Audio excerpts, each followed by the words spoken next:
Bugün evlərə və ofislərə daşınan sularla bağlı kifayət qədər şikayətlərin olmasına baxmayaraq, nədənsə bu sahəyə cavabdeh olan rəsmi qurumlar problemləri görməzdən gəlirlər.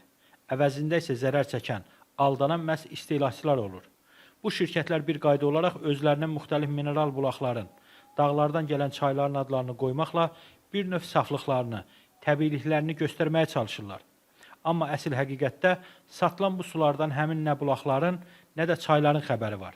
Bu şirkətlər evlərə gələn su xətlərindən doldurduqları suları bir neçə dəfə baha qiymətə istehlakçılara satırlar. Bizim media informasiya portalının qaynar xəttinə daxil olan bir şikayətin izi ilə Yasama rayonu Zahid Xəlilov küçəsində yerləşən Araz su şirkətində olduq.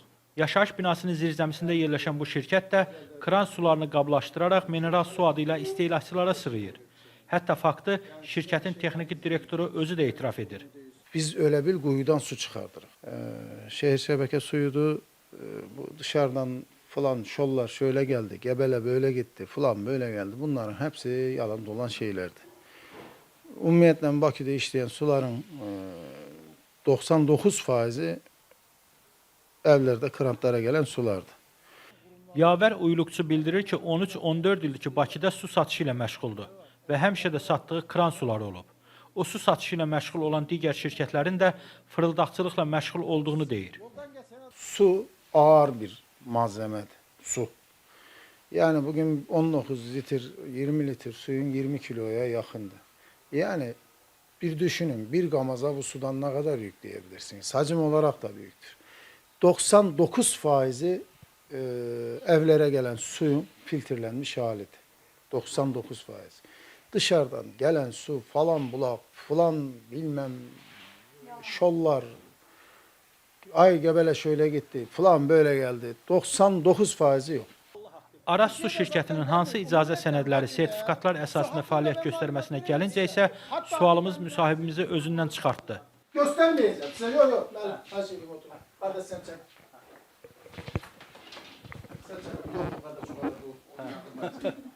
Bak bizim bütün senetlerimiz, suluklarımız, Azerbaycan gıda sertifikatları, bilmem neleri, falanları, tüm bu müşterilerimizin mukaveleleri, yani birden öyle bilersiniz ki, bak şunlar müşteri mukavelelerimiz, bütün vergi, icra, sosyal müdafaa, çocuklarımızın tekniki bakışı, icbari sigortası falanı, hamısı mevcut. Suların hansı şəraitdə qablaşdırılmasını, gigiyenik tələblərə necə əməl olunmasını izləmək arzumuz isə ürəyimizdə qaldı.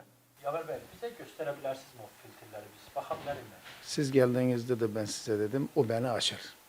Rehber icazə verse vallahi özüm size tek filtreleri de içinden çıkartarak size göstereceğim. Elə şəhər sakinlərinin evlərə çatdırılan sularla bağlı fikirləri də bir mənalı deyil.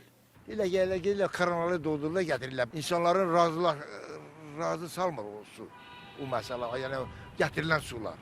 Su var, baxıram, elə padvallarda eləyirlər, doldururlar, göndərirlər. Ona görə heç etibar eləmirəm o sulara da. Bəs görəsən hər gün minlərlə istehlakçını aldadan şirkətlərlə bağlı nə vaxt ölçü götürüləcək? Yaxud ölçü götürüləcəkmi?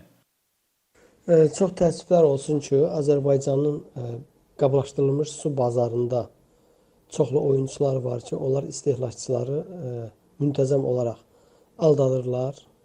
Bu əlbəttə yol verilməzdir. İstənilən bir məhsul kimi qablaşdırılmış su da istehlakçıya satılarkən onun mənşəyi haqqında məlumat elə həmin o qabın üzərində olmalıdır. Əgər suyun üzərində Şahdağ yazılıbsa, Babadağ yazılıbsa, yəni yazılıbsa ki, bu su Şahdağdan gətirir, o doğrudan da Şahdağdan gətirilməlidir.